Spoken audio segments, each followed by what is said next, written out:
Inihaw na pork belly at pork liver sa dekuryente na ihawan. Titimplahan na natin kasi hindi tayo makaihaw doon sa labas sa uling dahil nga napakalamig, ayoko mag-ihaw doon. Kaya habang nakasalang ito sa electric na ihawan, kumuha ako ng scallion, kumuha na rin ako ng siling labuyo. Noong naluto na nga dahil nga pinakuluan ko naman muna ito, tinimplahan ko ng asin at paminta. Pagkatapos syempre, huwag mong kakalimutan kung ano ang gusto mong pampalasa. Gamit ko dyan ay betchin, pero bago yan maglalagay muna tayo ng isang siling labuyo. Isa lang ang gagamitin ko kasi yung sausawan ko mamaya ng pork belly na pinakrispy ay sukang artem din. Tapos yun, nilagay ko na yung betchin. Instead na suka ang ilagay ko, gusto kong gumamit ng calamansi fresh from California. 4 na piraso na calamansi. Gusto ko sana mag-ihaw sa labas sa uling, kaso nga lang napakalamig mga kailyan, kaya naman inihaw ko na lang dito sa loob.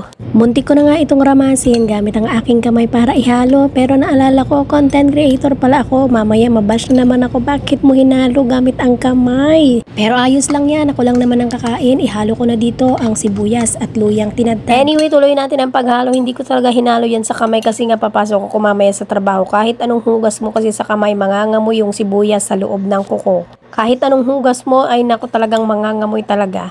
Kaya naman ito, hinalo ko na itong dahon ng sibuyas, haluin pang mabuti, tapos ngayon natin nang titikman ang pork liver. Aba, masarap mga kailyan yung pagkaluto ko ng pork liver, hindi siya dry, malambot-lambot. Tikman pa natin itong pork belly.